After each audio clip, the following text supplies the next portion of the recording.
என் பெயர் ரேணு. நான் பார்ப்பதற்கு மிகவும் அழகாகவும் வெளியே தெய்வத்துடனும் இருப்பேன். இருந்தும் ஏனோ தெரியவில்லை.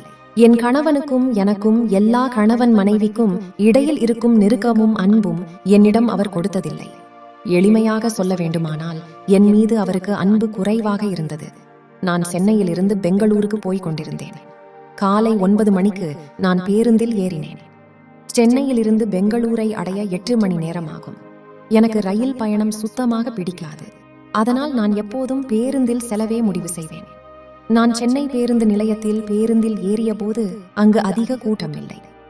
எனக்கு ஜன்னல் அருகில் உள்ள சீட் கிடைத்தது. நான் வசதியாக அமர்ந்து கொண்டேன். ஆனால் என் மனதில் ஒரு பெரிய கவலை இருந்தது. என் கணவர் சில ஆண்டுகளுக்கு முன்பு பெங்களூர் விகிட மாற்றம் செய்யப்பட்ட பிறகு அங்கே வசிக்க தொடங்கிவிட்டார். அவர் முதலில் பொருட்களை எடுத்துக்கொண்டு டெல்லிக்கு சென்றபோது என்னையும் உடன் அழைத்துச் செல்லுமாறு கேட்டேன். ஆனால் அவர் எனக்கு புரிய வைத்தார். ரேணுகா, கவலைப்படாதே, சில மாதங்களில் நான் அங்கே நிறைவேற்றி விடுவேன். பிறகு உன்னை அழைத்துக் கொள்கிறேன் என்றால். ஆனால் அவர் என்னை ஒருபோதும் அழைத்துச் செல்லவில்லை. நான் இங்கே தனியாக இருக்க முடியாது. நாம் இருவரும் கணவன் மனைவி பிரிந்து இருப்பது சரியில்லை என்று அவருக்கு பல முறை எடுத்துரைத்தேன். ஆனால் அவர் என் பேச்சை கேட்க தயாராக இல்லை. அவர் பெங்களூர் சென்ற பிறகு அவரது நடத்தை மெதுவாக மாறத் தொடங்கியது. ஆரம்பத்தில் அவர் வாரத்திற்கு 1 முறை அல்லது 2 முறையோ எனக்கு தொலைபேசியில் தொடர்பு கொள்வார். பிறகு மாதத்திற்கு 1 முறையானது. இப்போது அவர் 4 மாதங்களுக்கு 1 முறையும் 5 மாதங்களுக்கு 1 முறையும் தான் தொலைபேசியில் தொடர்பு கொள்கிறார். பிறகு ஒரு உறவினர் மூலம் எனக்கு ஒரு அதிர்ச்சி தரும் செய்தி கிடைத்தது. பெங்களூரில் என் கணவன் வேறொரு பெண்ணை திருமணம் செய்து கொண்டு அவர்களுடன் வசித்து வருகிறார். இதை கேட்டவுடன் எனக்கு மிகவும் வருத்தமாகவும் கோபமாகவும் இருந்தது. அதனால்தான் உண்மையை தெரிந்து கொள்ள வேண்டும் என்று நான் பெங்களூருக்கு புறப்பட்டு பெங்களூர் சென்ற பிறகு என் தோழியின் வீட்டில் தங்கிய என் தோழியின் முக்கியமாக ரகசியமாக என் கணவனை பற்றிய தகவல்களை சேகரித்தேன். நான் கேள்விப்பட்டது உண்மையாகி போனது. என் கணவர் வேறொரு பெண்ணுடன் சேர்ந்து இருப்பது உறுதியானது. என் கணவர் உண்மையில் வேறொரு பெண்ணுடன் வாழ்ந்து கொண்டிருந்தாள். அவர்களுக்கு ஒரு குழந்தையும் பிறந்து இருந்தது. இவை அனைத்தையும் நான் தூரத்தில் இருந்தே பார்த்தேன். அவரை சந்திக்கவோ அல்லது பேசவோ எனக்கு விருப்பமில்லை. ஏனென்றால் அவரை சந்திப்பதால் எந்த பயனும் இருக்காது என்று நான் நினைத்தேன். நான் மிகவும் ஏமாற்றமடைந்து விட்டேன். கடந்த சில வருடங்களாக நான் அவர் மீது எவ்வளவு நம்பிக்கை வைத்திருந்தேன். ஒரு நாள் அவர் என்னை தன்னுடன் அழைத்துச் செல்வார் என்ற நம்பிக்கையில் அவருடைய நினைவுகளில் என் வாழ்க்கையை கழித்தேன். இந்த நம்பிக்கையில் நான் எத்தனை வருடங்களை கழித்தேன். ஆனால் அவர் எனக்கு செய்த துரோகத்தை பார்த்தபோது என் இதயத்தில் ஒரு பெரிய காயம் ஏற்பட்டது. அதனால் நான் மீண்டும் சென்னைக்கு கிளம்ப பேருந்தில் ஏறினேன். நான் என் இருக்கையில் தனியாக வந்திருந்தேன்.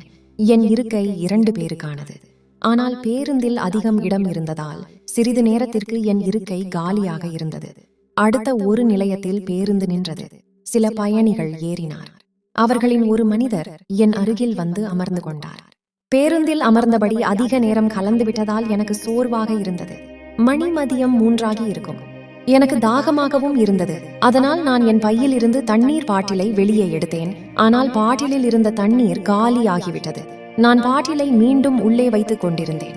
அப்போது என் அருகில் அமர்ந்திருந்த அந்த மனிதர் எனக்கு தண்ணீர் தேவை என்பதையும் என் பாட்டிலில் தண்ணீர் இல்லை என்பதையும் கவனித்தார். அவர் சொன்னார், மேடம், உங்களுக்கு தண்ணீர் வேண்டுமா என்று கேட்டார். நான் எதுவும் சொல்லவில்லை.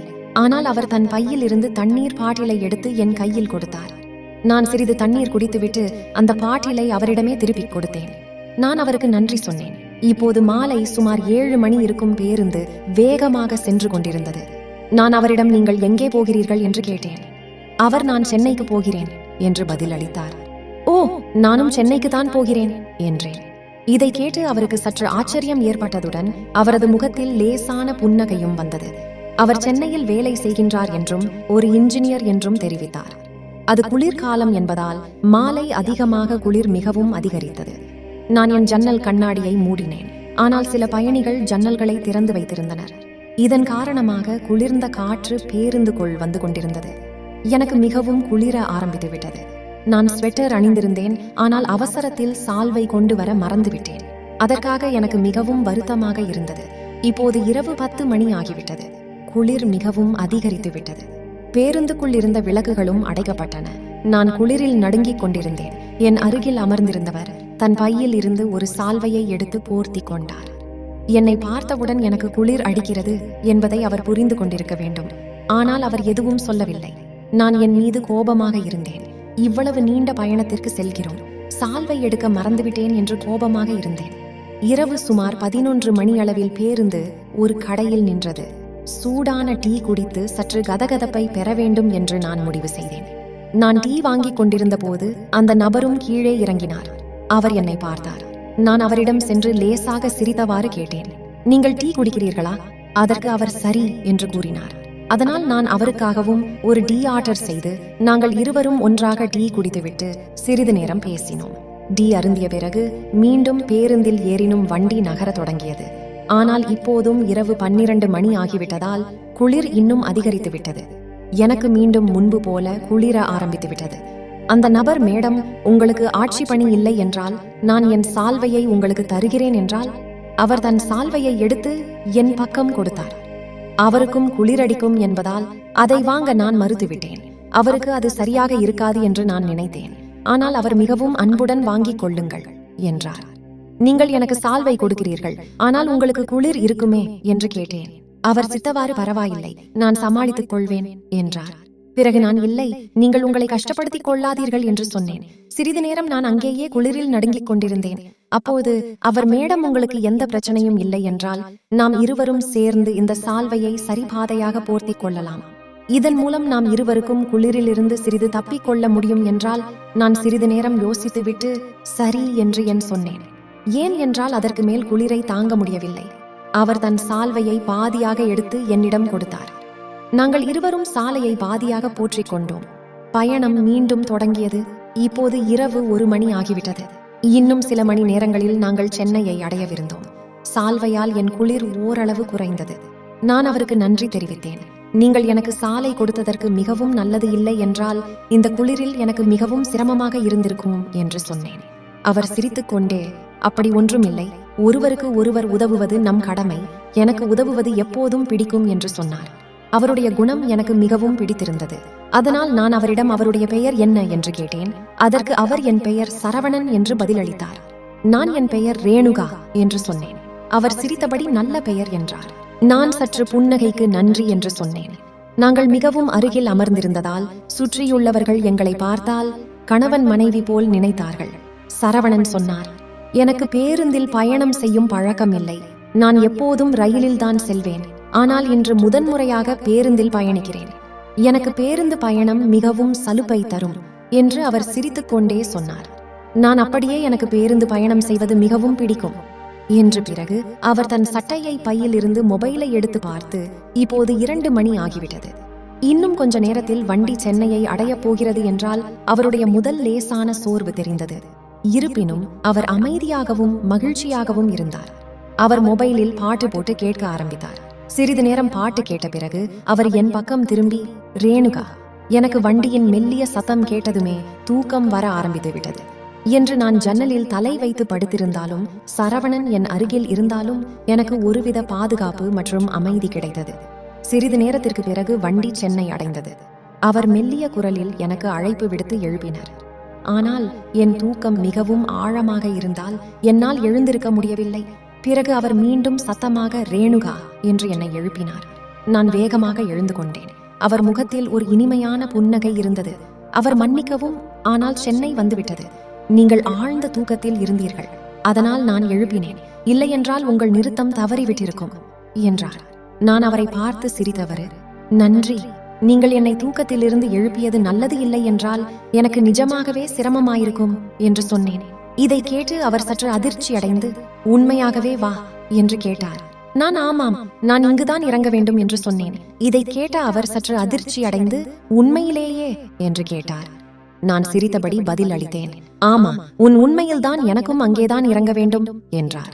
இப்போது எனக்கும் எங்கள் பயணம் எப்படி ஒரே மாதிரியாக இருந்தது என்று சற்று விசித்திரமாக இருந்தது. சுமார் இரவு 4 மணி அளவில் பேருந்து நாங்கள் இறங்க வேண்டிய நிறுத்தத்தில் நின்றது.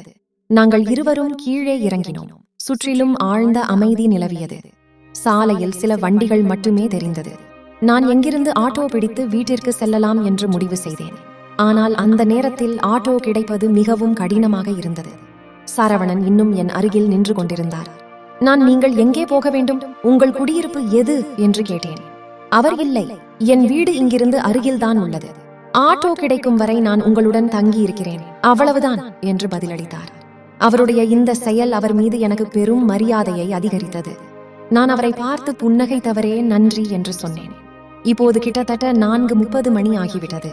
ஆட்டோவும் கிடைக்கவில்லை, வேறு வாகனமும் கிடைக்கவில்லை. பிறகு அவரா, ரேணுகா, உங்களுக்கு எந்த பிரச்சனையும் இல்லை என்றால் நீங்கள் என் வீட்டிற்கு வருகிறீர்களா என்று கேட்டார். என் வீடு இங்கு அருகில்தான் உள்ளது. மேலும் இரவு நேரம் அதிகமாகிவிட்டது. இங்கு அதிக நேரம் தங்குவது எனக்கு பாதுகாப்பாக தெரியவில்லை என்று சொன்னார். நான் சிறிது நேரம் யோசித்தேன். அவர் சொல்வதும் சரியாகவும் பட்டது. மேலும் அவருடைய நடத்தையும் மிகவும் நன்றாக இருந்தது. அவர் மீது நம்பிக்கை வைத்து சரி போகலாம் என்று சொன்னேன். நாங்கள் இருவரும் அவரவர் கைகளை எடுத்துக்கொண்டு நடக்கத் தொடங்கினோம். பாதையின் அமைதியில் நாங்கள் இருவரும் அதிகமாக பேசவில்லை. ஆனால் அவருடன் நடந்து சென்றதில் எனக்கு நிம்மதி கிடைத்தது. சிறிதேனும் நடந்த பிறகு நாங்கள் ஒரு சாதாரண வீட்டின் முன் சென்றடைந்தோம். அவர் தன் சட்டை பையில் இருந்து சாவே எடுத்து கதவை திறந்து உள்ளே சென்றார். அவருடைய வீடு பெரிதாக இல்லை, ஆனால் 2 அறைகள் கொண்ட சிறிய சுத்தமான வீடாக இருந்தது. அவர், ரேணுகா, என் வீட்டிற்கு உங்களை வரவேற்கிறேன் என்றார். நான் சற்று புன்னகையுடன் நன்றி என்று உள்ளே சென்றேன். அவர், நான் இங்கு மிக குறைவான நேரமே தங்குவேன். என் வேலையை பெங்களூருவில் தான் அதிகமாக இருக்கும். அதனால் சில நாட்கள் பெங்களூரிலும் சில நாட்கள் இங்கேயும் இருப்பேன் என்று தெரிவித்தார். நான், சரவணன், உங்கள் வீடு மிகவும் நன்றாக இருக்கிறது என்று சொன்னேன். அவர் நன்றி என்றார். ரேணுகா, நீங்கள் படுக்கையில் படித்து கேட்கொள்ளுங்கள், நான் சோஃபாவில் படுத்துக் கொள்கிறேன் என்று நான் உடனே இல்லை, நீங்கள் படுக்கையில் படுத்துக் கொள்ளுங்கள், நான் படித்துக் கொள்கிறேன் என்று அவர் உறுதியாக அது நடக்காது. நீங்கள் என் வீட்டிற்கு வந்த விருந்தாளி என்ற நான் தோல்வியை ஒப்புக்கொண்ட நீங்கள் படுக்கையில் படுக்கவில்லை என்றால் எனக்கு நன்றாக இருக்காது என்று சொன்னேன். சரவணன் என்னை அவர் சொன்னதை ஏற்றுக்கொள்ளும்படி செய்தால் நாங்கள் இருவரும் அவரவர் இடத்தில் தூங்கினோம். பயணத்தின் சோர்வு காரணமாக எனக்கு விரைவில் தூக்கம் வந்துவிட்டது. அந்த இரவின் பேச்சுகளும் அவருடைய பண்பான குணமும் என் மனதின் மீது ஒரு தனிப்பட்ட அன்பை ஏற்படுத்தியிருந்தது. நான் கண்விழித்த போது சுற்றிலும் பார்த்தேன். எதிரே சுவரில் ஒரு கடிகாரம் தொங்கிக் கொண்டிருந்தது. நேரம் காலை 9 மணி ஆகிறது. சரவணன் எழுந்து வீட்டில் சில சுத்தம் செய்யும் வேலைகளை செய்து கொண்டிருப்பதை கண்டேன். வீட்டில் லேசான அழுக்கு இருந்தது. அதை அவர் சுத்தம் செய்து கொண்டிருந்தார். அவர் என்னை பார்த்து குட் மார்னிங் சொல்லி குளியல் அறையை நோக்கி செய்ய காட்டினார். ஆனால் குளியல் அறைக்கு சென்று நங்கை கோல்கிட்டு வைக்கப்பட்டிருந்தது. எடுத்து பிரஷ் செய்து நான் புத்துணர்ச்சியுடன் வெளியே வந்தபோது அவர் என்னை பார்த்து சிரித்தவாறு, ரேணுகா, நீங்கள் டீ குடிப்பீங்களா அல்லது காஃபி குடிப்பீங்களா என்று கேட்டார். நான் டீ குடிப்பேன் என்று சொன்னேன். உடனடியாக ஒரு அருமையான டீ தயாரித்தார். உண்மையில் அந்த டீ மிகவும் நன்றாக இருந்தது. நான் டிவி மிகவும் நன்றாக இருக்கிறது என்று சொன்னேன். பிறகு இப்போது நான் சொல்ல வேண்டும், நேற்று இரவு உங்கள் வீட்டில் எனக்கு தங்க இடம் அளித்ததற்கு மிகவும் நன்றி சரவணன் என்று சொன்னேன். அவர் சிரித்தவாறு, அப்படி ஒன்றும் இல்லை, நீங்கள் இங்கு தங்கியது எனக்கு மகிழ்ச்சி என்றால் நான் அவருக்கு மீண்டும் நன்றி தெரிவித்தேன். நான் புறப்பட தயாராகி கொண்டிருந்த போது நான் விதி இருந்தால் நாம் மீண்டும் கண்டிப்பாக சந்திப்போம் என்று சொன்னேன். அவர் சிரித்துக்கொண்டே ஆமாம் நிச்சயமாக என்றார். நான் எனக்கு உங்கள் நம்பர் கிடைக்குமா என்று கேட்க ஆரம்பித்தேன். அவர் நிச்சயமாக என்றார். அவர் எனக்கு நம்பரை கொடுத்தார். எனக்கு அவர் மீது ஒரு வித்தியாசமான அன்பு உருவாக ஆரம்பித்தது. என் கணவரை தவிர வேறு எந்த ஆணுக்காகவும் நான் என் மனதில் இடம் கொடுத்ததில்லை. ஆனால் சரவணன் எனக்கு கொடுத்த அன்பால் என் மனதில் அவருக்கென்று ஒரு இடம் கொடுத்தேன். நான் 2 நாட்களுக்கு பிறகு சரவணனுக்கு தொலைபேசியில் தொடர்பு கொண்டேன். அவரிடம் எங்கே இருக்கிறீர்கள் என்று கேட்டேன். அவர், நான் இன்று வீட்டில்தான் இருக்கிறேன், ஓய்வெடுத்துக் கொண்டிருக்கிறேன் என்ன என்று கேட்டார். நான் ஒன்றுமில்லை, உங்கள் நினைவு வந்தது, தொலைபேசியில் தொடர்பு கொள்ளலாம் என்று தொடர்பு கொண்டேன் என்று கூறினேன். அவர் சிரித்துக்கொண்டே சரி, பிறகு சந்திப்போம் என்றால் நான் என் வீட்டின் அருகில் உள்ள பூங்காவில் சந்திப்பதற்கு திட்டமிட்டு அங்கே சரவணன் வரச் சொன்னேன். நான் குறித்த நேரத்திற்கு சற்று முன்னதாகவே பூங்காவை அடைந்தேன். சிறிது நேரம் கழித்து சரவணன் வந்தார். அவரை கண்டதும் என் இதயம் சற்று துடிக்க ஆரம்பித்தது. ஏனெனில் அவர் பார்ப்பதற்கு மிகவும் அழகாக இருந்தது. அவர் சிரித்தவாறு எப்படி இருக்கிறீர்கள் என்று கேட்டார். நான் சிரித்துக்கொண்டே நீங்கள் மிகவும் அழகாக இருக்கிறீர்கள் என்று சொன்னேன். பிறகு நாங்கள் பூங்காவில் சிறிது நேரம் பேசிக் கொண்டிருந்தோம். அவர், ரேணுகா, நீங்கள் தனியாக வசிக்கிறீர்கள் என்று கேட்டார். நான் ஆமாம். அவர் சிரித்துக்கொண்டே சரி, மாலையில் வருகிறேன் என்றார். அதன் பிறகு நாங்கள் ஒருவருக்கொருவர் விடை பெற்றோம். மாலை 7 மணிக்கு நான் அவருக்கு தொலைபேசியில் தொடர்பு கொண்டேன். சரவணன், நீங்கள் வருகிறீர்களா என்று கேட்டேன். அவர் ஆமாம், நான் நிச்சயமாக வருகிறேன் என்றார். சரவணன் என் வீட்டிற்கு வந்தார். நான் அவரை வரவேற்றேன். மேலும் ஏற்கனவே சமைத்து விட்டதாக தெரிவித்தேன். பிறகு நாங்கள் இருவரும் சேர்ந்து சாப்பிட ஆரம்பித்தோம். சாப்பிட்ட பிறகு நாங்கள் சோஃபாவில் அமர்ந்து பேசிக் கொண்டிருந்தோம். திடீரென்று சரவணன், நீங்கள் இந்த சேலையில் மிக அழகாக இருக்கிறீர்கள் அவருடைய இந்த பாராட்டை கேட்டு நான் சிரித்தேன். ஓ, உண்மையிலேயே வா என்று கேட்டேன். பிறகு உரையாடலின் போது நான் என் மொபைலை எடுத்து சரவணனிடம் எனக்கு மொபைலில் போன் வந்தால் சரியாக சத்தம் கேட்கவில்லை, என் போனில் ஏதோ பிரச்சனை என்று சொன்னேன். அவர் போனை என்னிடம் கூறுங்கள், நான் சரி செய்து கொடுக்கிறேன் என்றார். அவர் செல்போனில் சில நொடிகளில் சரி செய்துவிட்டால் இது எனக்கு மிகவும் ஆச்சரியமாக இருந்தது. நாங்கள் ஒருவருக்கு ஒருவர் மிகவும் அருகில் அமர்ந்திருந்தோம். சரவணன் சொன்னார், ரேணுகா, அன்று நீ என்னுடன் பயணம் செய்தபோது எனக்கு மிகவும் பிடித்திருந்தது என்றால் நான் எனக்கு அவரை பற்றி தெரிந்தவரை அவருடைய குணமும் அன்பும் என்னை அவர் பக்கம் கொண்டு சென்றது. சிறிது நேரம் கழித்து நான் அவருடைய கண்களில் ஒரு விசித்திரமான தயக்கத்தையும் கவலையையும் நான் கவனித்தேன். சரவணன் சொன்னார், ரேணுகா, எனக்கு உங்களை முகம் பிடித்துள்ளது என்று சொன்னார். அவருடைய குரலில் உண்மை இருந்தது. அவருடைய முகத்தில் லேசான கவலை தெளிவாக தெரிந்தது. நான் லேசாக சிரித்துக் கொண்டே, சரவணன் உண்மையை கூற வேண்டுமானால் எனக்கும் உங்களை பிடித்திருக்கிறது என்று சொன்னேன். அவர் உண்மையிலேயே மாய் என்று கேட்டார். பிறகு நான் பேசாமலே எங்களுக்காக டீ தயாரித்தேன். நாங்கள் ஒருவரை ஒருவர் பார்த்து கொண்டே டீ குடிக்க ஆரம்பித்தோம். டீ குடிக்கும் போது சரவணன் லேசாக சிரித்துக் கொண்டே நன்றி என்றார். நான் சற்று ஆச்சரியப்பட்டேன். எதற்கு என்று சிறிது நேரம் கழித்து சரவணன் கிளம்பி தயாரானார். செல்வதற்கு முன்ன அவர் என்னை பார்த்து, ரேணுகா, நீங்கள் சரியாக இருக்கிறீர்களா அல்லவா என்று கேட்டார். நான் ஆமாம் என்று தலையை செய்தேன். ஆனால் அவர் சென்ற பிறகு என் மனதில் பல எண்ணங்கள் வர ஆரம்பித்தது. சரவணன் என் அன்பு அக்கறையும் என் மனதில் அவருக்காக ஒரு தனி இடத்தை கொடுத்திருந்தது. அவர் ஒருபோதும் எனக்கு துரோகம் செய்ய மாட்டார் என்று நான் நம்பினேன். 2 நாட்களுக்கு பிறகு சரவணன் தொலைபேசியில் அழைப்பு வந்தது. அவர் குரலில் மகிழ்ச்சி இருந்தது. அவர், ரேணுகா, இன்று மாலை என் வீட்டிற்கு வருகிறீர்களா என்றார். எனக்கு நாளை விடுமுறை, நாம் நிதானமாக பேசலாம், சாப்பிடலாம் என்றார். அவருடைய இந்த பேச்சு என்னை சிறிது நேரம் யோசித்து செய்துவிட்டது. ஆனால் என் மனதில் இருப்பதை சொல்வதற்கு இன்று ஒரு வாய்ப்பு கிடைத்திருக்கிறது என்று நான் முடிவு செய்து, அவர் என்னுடைய வாழ தயாராக இருக்கிறாரா என்று அவரிடம் கேட்க வேண்டியது. மாலையில் நாங்கள் சந்திக்கவிருந்தோ அந்த நேரத்தில் சரவணனிடம் திருமணத்தை பற்றி பேச போகிறேன். இது எனக்கு மிகவும் முக்கியமானது. ஏனென்றால் அவருடைய பதிலை பொறுத்து என் வாழ்க்கையின் அடுத்த பயணம் அமைய இருந்தது. அவருடைய உண்மையான எண்ணத்தை நான் தெரிந்து கொள்ள வேண்டும் என்பதற்காக நான் இந்த கேள்வியை அவரிடம் எளிதாக கேட்க வேண்டும் என்று முடிவு செய்தேன். மறுநாள் நான் சரவணன் வீட்டிற்கு சென்ற பிறகு எந்த தயக்கமும் இன்றி, சரவணன், நான் உங்களை காதலிக்கிறேன், உங்களை திருமணம் செய்ய விரும்புகிறேன், உங்களுக்கு சம்பந்தமா என்று கேட்டேன். அதற்கு சரவணன், ரேணுகா, எனக்கும் உன்னை ரொம்ப பிடிக்கும், எனக்கு உன்னை திருமணம் செய்ய முழு சம்மதம் என்றார். அதன் பிறகு நாங்கள் நீதிமன்றத்திற்கு சென்று என் கணவருக்கும் எனக்கும் விவாகரத்து வாங்கிவிட்டு என்னை உண்மையாக நேசித்த சரவணன் திருமணம் செய்து கொண்டேன். இப்பொழுது எங்கள் வாழ்க்கை மிகவும் சந்தோஷமாக இருக்கிறது. இப்போது எங்களுக்கு ஒரு மகன் பிறந்துள்ளான். என் பெயர் சாவித்ரி. எனக்கு திருமணமாகி 8 வருடங்கள் ஆகின. ஆனால் என்னால் இன்னும் தாயாக முடியவில்லை. ஒவ்வொரு நாளும் என் குடும்பத்தினர் மற்றும் சமூகத்தினர் இழிவான வார்த்தைகளால் என்னை ஒரு இருண்ட ஆழத்தில் தள்ளிவிட்டனர். இந்த நேரத்தில் என் கணவர் கார்த்திக் எப்போதும் எனக்கு ஆதரவாக இருந்தார். அவர் ஒவ்வொரு விஷயத்திலும் எனக்கு ஆதரவாக இருந்தார். அவர் எனக்காகவே பிறந்தவர் போல உணர்ந்தேன். நாங்கள் சென்னையில் ஒரு பெரிய நகரில் ஒரு சிறிய வீட்டில் வாழ்ந்தோம். அங்கு எங்கள் உலகம் சிறிது ஆகிவிட்டது. எனக்கு 22 வயதாகிறது. இன்றும் என் அழகை பார்த்து மக்கள் சோர்வு அடையவில்லை. என் வெள்ளை நிறம், நீண்ட கண்கள், சிறு வயதிலேயே என் அழகு அனைவரின் கண்களையும் ஈர்த்தது. எங்கள் குடும்பம் மிகவும் ஏழ்மையானது. நான் 3 சகோதரர்களின் மூத்தவள். நான் எங்கள் வாழ்க்கையை நடத்துவது மிகவும் கடினமாக இருந்தது. எனக்கு 22 வயது ஆகியும் திருமணமாகவில்லை. ஏனெனில் வரதட்சணை கொடுக்க எங்களிடம் பணம் இல்லை. என் அம்மா சிறு வயதிலேயே இறந்துவிட்டார். நான் டியூஷன் எடுத்து குடும்பத்தை நடத்தினேன். திடீரென்று ஒரு நாள் என் தந்தைக்கு மாரடைப்பு வந்தது. எங்களை விட்டு பிரிந்தார். நாங்கள் அனாதைகள் ஆகிவிட்டோம். என் படிப்பு நின்றுவிட்டது. அப்போது எங்கள் அத்தை எங்களுக்கு தூரத்து சொந்தம் இருப்பதாகவும் அவர்களிடம் சென்றால் எங்களுக்கு உதவி கிடைக்கும் என்றும் கூறினார். இது வேறு யாரும் கிடையாது, என் கணவர் கார்த்திக்கின் அம்மா அப்பா. அவர்கள் முதலில் எங்களை ஏற்கவில்லை, பிறகு எங்களை ஏற்று கொண்டனர். ஏனென்றால் அவர்கள் அதிக வசதி கிடையாது. எங்களைப் போல் ஏழைகளும் இல்லை. கார்த்திக் ஒரு அலுவலகத்தில் வேலை செய்தார். அவருக்கு என்னை மிகவும் பிடித்திருந்தது. அவர் வரதட்சணை பற்றி எந்த நிபந்தனையும் வைக்கவில்லை. இதனால் கார்த்திக்கின் அப்பா அம்மாவும் நான் அழகாக இருந்ததால் என்னை ஏற்றுக்கொண்டார்கள். என் அத்தையிடம் இதை பற்றி கூறிய பொழுது என் அத்தையும் மாமாவும் சிறிது பணம் சேர்த்து என் திருமணத்தை முடித்து வைத்தனர். என் தங்கை இருவரையும் என் அத்தை பார்த்து கொண்டார். என்னிடம், மாமியார் வீட்டில் எவ்வளவு கஷ்டங்கள் வந்தாலும் ஒருபோதும் திரும்பி வராதே, ஏனென்றால் உன் சகோதரிகளுக்கு திருமணம் செய்ய வேண்டும் என்று கூறினார்.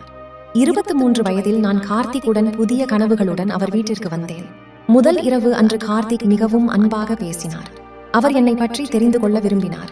நான் கொஞ்சம் பதட்டமாக இருந்தேன். ஆனால் அவர் என்னை ஒரு நண்பனைப் போல கவனித்துக் கொண்டார். காலப்போக்கில் நான் என் இதயத்தில் ஒவ்வொரு விஷயத்தையும் அவரிடம் பகிர்ந்து கொண்டேன். அவரும் அவருடைய விஷயங்களை பகிர்ந்து கொண்டார். எங்கள் காதல் ஆழமாகிவிட்டது. மேலும் எனக்கு உலகில் சிறந்த வாழ்க்கை துணைவார் கிடைத்துவிட்டதாக நான் நினைத்தேன். என் அத்தையின் வார்த்தைகள் எனக்கு நினைவுக்கு வந்தன. ஏன் நான் இவ்வளவு நல்ல மனிதனை விட்டு போக வேண்டும்? 4 வருடங்கள் கழிந்தன. மாமியார் மற்றும் மாமனார் குழந்தைக்காக கட்டாயப்படுத்த தொடங்கினார். பல முயற்சிகளுக்கு பிறகு எதுவும் நடக்கவில்லை. வீட்டில் உள்ள அனைவரும் என்னை குத்தி காட்டத் தொடங்கினர்.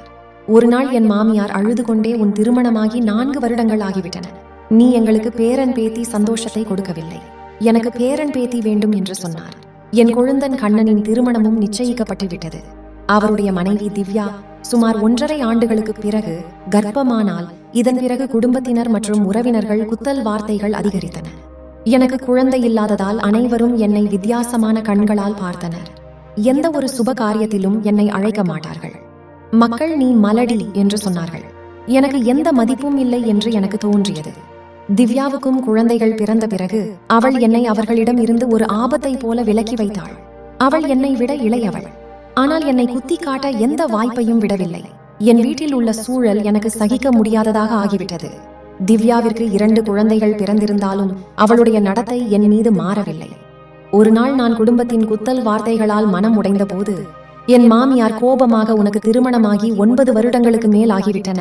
இப்பொழுது கார்த்திக்கு வேறு ஒரு பெண்ணை தேடுவோம், இந்த மனைவியை விட்டு வெளியேற்றுவோம் என்று கூறினார். அவர்கள் காயத்ரி என்ற பெண்ணுடன் கார்த்திக்கு திருமணம் நிச்சயித்தனர். என் அத்தையின் வார்த்தைகள் எனக்கு நினைவுக்கு வந்தன.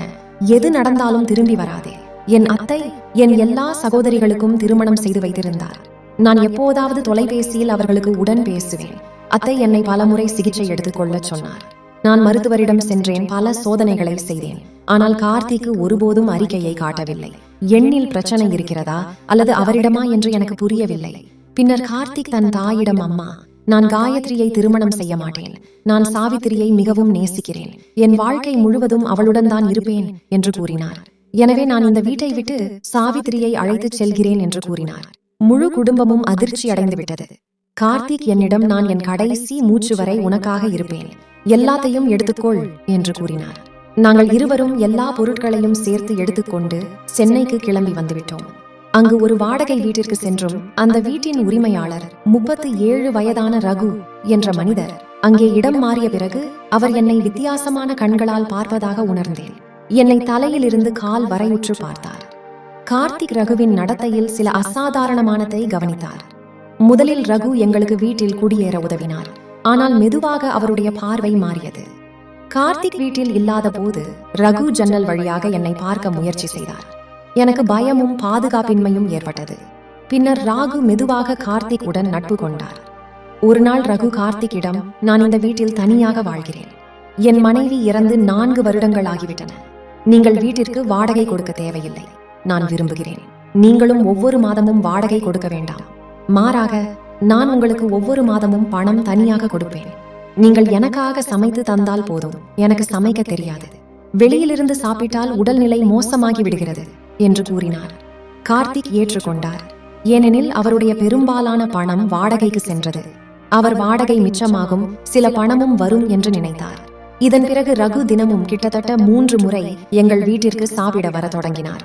ஒரு இரவு ரகு ஒரு மதுபாட்டிலுடன் வீட்டிற்கு வந்து, வா கார்த்திக், இன்று விருந்து கொண்டாடுவோம் என்று கார்த்திகை உடன் அழைத்தார். கார்த்திக் என்னையும் கலந்து கொள்ளச் சொன்னார். நான் ஒருபோதும் மதருந்தியதில்லை. ஆனால் அவர்கள் வற்புறுத்தியதால் நான் ஏற்றுக்கொண்டேன். போதையில் எனக்கு என்ன நடந்தது? 8 வருடங்களில் துன்பத்திற்கும் குத்தல் வார்த்தைகளுக்கும் பிறகு நான் அந்த தருணத்தை வாழ விரும்பினேன். நானும் நடனத்தில் சேர்ந்து கொண்டேன். நாங்கள் மூவரும் நிறைய நடனமாடினோம். நடனமாடும் போது ரகு மெதுவாக என்னை தொட முயற்சி செய்தார். அது எனக்கு மிகவும் வித்தியாசமாக தோன்றியது. ஆனால் நான் அதை கவனிக்கவில்லை. கார்த்திக்கு எதுவும் சொல்லவில்லை. மாறாக அவரும் இந்த சூழலை அனுபவித்துக் கொண்டிருந்தார். இந்த விசித்திரமான உறவு எனக்கு மட்டுமல்ல, அனைவருக்கும் இருந்தது என்பதை நான் உணர்ந்தேன். ரகு என்னை ஒரு வித்தியாசமான கண்களால் நிறுவிக் கொண்டிருந்தார். கார்த்திக் என் அருகில் நின்று அதை ஏற்றுக்கொண்டிருந்தார். ஒரு நாள் கார்த்திக் வீட்டில் இல்லாத போது ரகு மதிய உணவுக்கு வந்தார். அப்போது சாவித்ரி, நீங்கள் உண்மையிலேயே மிகவும் அழகானவர். இத்தகைய மனைவி கிடைப்பது ஒரு பாக்கியம். கார்த்திக் மிகவும் அதிர்ஷ்டசாலி என்று கூறினார். என் மனம் பதட்டம் அடைந்தது. நான் அமைதியாக இருந்தேன். மெதுவாக 8 வருடங்கள் ஆகிவிட்டன. ஆனால் இன்னும் குழந்தை இல்லை. இந்த துன்பம் போதுமானது அல்லவா என்று கூறினேன். என் வேதனையை கேட்ட ரகு என் கையை பிடிக்க நான் பயந்து விட்டேன். அவர், நீங்கள் விரும்பினால் இந்த விஷயத்தில் நான் உங்களுக்கு உதவ முடியும் என்று கூறினார். அவர் சொன்னதை கேட்டு மிகவும் அதிர்ச்சியாகி போனேன். என்னால் எதுவும் சொல்ல முடியவில்லை. சாப்பிடும்போது ரகு என் மீது விசித்திரமான பார்வையில் என்னை பார்த்து கொண்டே இருப்பார். அதன் பிறகு தன் வேலைக்கு சென்று விடுவார். மெதுவாக ராகுவும் எங்கள் குடும்பத்தின் ஒரு அங்கமாகிவிட்டார். கார்த்திக்கு அவரை மிகவும் பிடித்திருந்தது. அவர் எப்போதும், ரகு என் வாழ்க்கையில் ஒரு உண்மையான நண்பனை போல வந்திருக்கின்றார். குடும்பத்தில் இருந்து விலகி நான் தனியாக உணர்ந்தேன். என் குடும்பம் எனக்கு ஆதரவாக இல்லை. ஆனால் இந்த மனிதர் என் வெறுமையை நிரப்பிவிட்டார். நான் என் இதயத்தில் எல்லா விஷயங்களையும் அவரிடம் பகிர்ந்து கொள்ள முடியும் என்று கூறுவார். நான் என் மனதிற்குள், கார்த்திக் ரகு பார்வையை புரிந்து கொள்ளவில்லையா? ஒரு ஆணாக இருந்து அவர் எல்லாவற்றையும் புரிந்து கொள்ள வேண்டும். பிறகு ஏன் அவரை வீட்டிற்கு வரவிடுகிறார் என்று நினைத்துக் கொண்டேன். சில நாட்கள் கடந்துவிட்டன. இப்போது கார்த்திக் வீட்டில் இல்லாத போது ரகு வந்து சமையல் அறையில் என்னுடன் பேசத் தொடங்கினார். எப்போதாவது என் இடுப்பை பிடிப்பார். எப்போதாவது என்னை தன் பக்கம் இழுக்க முயற்சி செய்தார். நான் பயந்தேன். ஆனால் என்னால் மறுக்க முடியவில்லை. வாடகை வாங்காமல் வீட்டில் தங்க வைத்திருக்கிறார் என்று எனக்கு என்ன நடந்தது?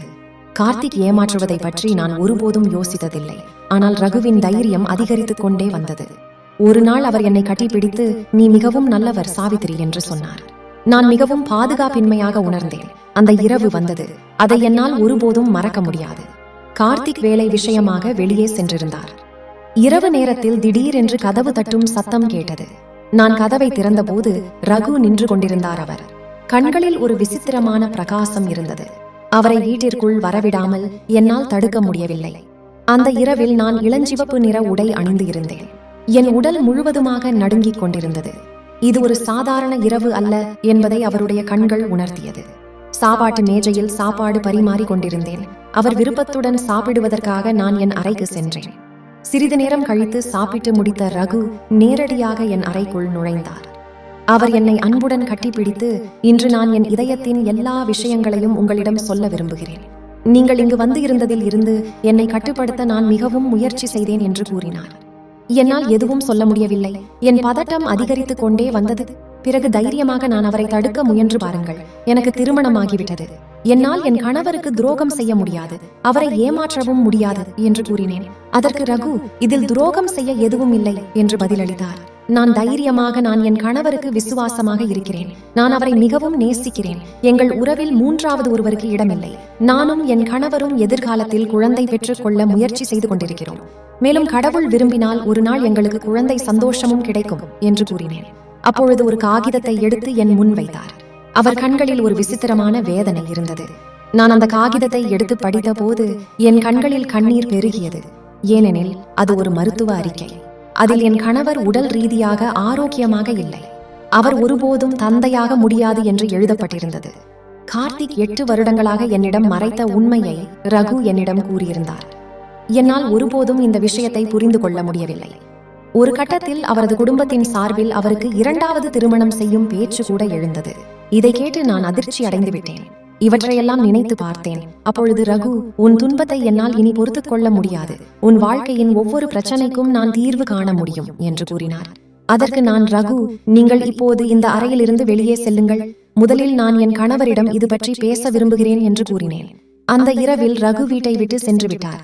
நான் தனியாக இருக்க விரும்பினேன். ஏனெனில் இவ்வளவு வருடங்களுக்கு பிறகு என் கணவரின் மறைக்கப்பட்ட ரகசியம் இன்று என் முன் வந்தது. கார்த்திக் வீட்டிற்கு திரும்பிய போது நான் அவரிடம் எல்லாவற்றையும் சொன்னேன். பின்னர் அவர்தான் தலையை குனிந்து மன்னிப்பு கேட்டு, நான் உன்னை மிகவும் நேசிக்கிறேன். ஆனால் இந்த என் பலவீனத்தை உன்னிடம் மறைத்தேன். இதையெல்லாம் தெரிந்து கொண்டால் நீ என்னை நிரந்தரமாக விட்டுவிடுவாய் என்று பயந்து, நீ இல்லாமல் என்னால் வாழ முடியாது. நான் உன்னை மிகவும் நேசிக்கிறேன் என்று கூறினார். பின்னர் சமூகம் உன்னை எவ்வளவு குத்தி காட்டியது, உன்னை மலடி என்று அவமானப்படுத்தியது. உனக்கு தெரியும், நான் அவர்களுக்கு பதில் அளிக்க வேண்டும். எனவே நான் ரகுவை உன்னிடம் அனுப்பினேன். அவருக்கு உன்னை மிகவும் பிடித்திருக்கிறது. நாம் இருவரும் சேர்ந்து ஒரு குடும்பமாக வாழலாம் என்று கூறினேன். அப்போது அவர் சொன்னதை கேட்டேன். இதையெல்லாம் ஏற்றுக்கொள்வது எனக்கு மிகவும் கடினமாக இருந்தது. ஆனால் கார்த்திக் எனக்கு மீண்டும் புரிய வைக்க தொடங்கினார். அவர் உறவுகளின் மிக முக்கியமான விஷயம் மனித நேயம். நீ விரும்பினால் ரகுவையும் உன் வாழ்க்கையும் ஒரு பகுதியாக ஆக்கிக் கொள்ளலாம் என்று கூறினார். 1 மாதம் முழுவதும் அவர் எனக்கு புரிய வைக்க முயற்சித்தார். கடைசியாக நான் ஏற்றுக்கொண்டேன். ஏனெனில் ரகு மற்றும் கார்த்திக் இருவரும் என்னை உண்மையிலேயே நேசிக்கிறார்கள், இருவரும் என்னை மதிக்கிறார்கள் என்று நான் புரிந்து கொண்டேன். சிறிது காலம் கழித்து நான் தாயாக போகிறேன் என்று எனக்கு தெரிய வந்தது. பின்னர் எங்கள் குழந்தை பிறந்தபோது என்னை மலடி என்று அவமானப்படுத்தி அனைவரும் இப்போது அமைதியாகிவிட்டன. அவர்களின் வாயை அடைந்துவிட்டது. அவர்களின் கேள்விகளுக்கு அவர்களுக்கு பதில் கிடைத்துவிட்டது. பின்னர் என் மாமியார் மற்றும் மாமனார் மீண்டும் வீட்டுக்கு திரும்பும்படி எங்களிடம் கேட்டார். ஆனால் கார்த்திக் மறுத்துவிட்டார். நான் அந்த வீட்டிற்கு திரும்பி போக மாட்டேன், ஆம், தூரத்தில் இருந்து மட்டும் உறவை வைத்துக் கொள்வோம் என்று கூறினார். இருப்பினும் என் மாமியார் மீண்டும் என் மீது நான் அவர்களின் மகளை அவர்களை விட்டு பிரித்துவிட்டேன் என்று குற்றம் சற்ற தொடங்கினார். ஆனால் உண்மையே என்னவென்றால், கார்த்திக்கு இப்போது அங்குதானே செல்ல விரும்பவில்லை. அவர் எப்போதும் ரகுவுடன் இருக்க விரும்பினார். அவருக்கு ரகுவுக்கும் இடையே ஒரு ஆழமான மற்றும் சிறப்பு உறவு உருவாகி இருந்தது. இப்பொழுது கார்த்திக் எங்கள் சிறிய குடும்பம் எப்பொழுதும் ஒன்றாக இருக்க விரும்பினார். அந்த நேரத்தில் என் வாழ்க்கையில் ஒரு தனித்துவமான உறவுக்கு நடுவில் சென்று கொண்டிருந்தது. அதில் கணவர் மனைவி உறவு மட்டுமில்லை, மாறாக அந்த உறவில் ஒரு மூன்றாவது மனிதனும் உங்களுக்கு உடன் சேர்ந்து எங்கள் வாழ்க்கையின் ஒரு அங்கமாகிவிட்டார். ரகு எங்கள் குடும்பத்தின் உறுப்பினர் மட்டுமல்லாமல் என் குழந்தையும் என்னையும் எப்போதும் கவனித்துக் கொண்டார். இந்த தனித்துவமான வாழ்க்கையில் நான் உண்மையிலேயே மிகவும் மகிழ்ச்சியாக இருந்தேன். எனக்கு எந்த குறையும் இருப்பதாக நான் உணரவில்லை. நான் அன்பையும் மகிழ்ச்சியும் கொண்டு என் நாட்களை கழித்தேன்.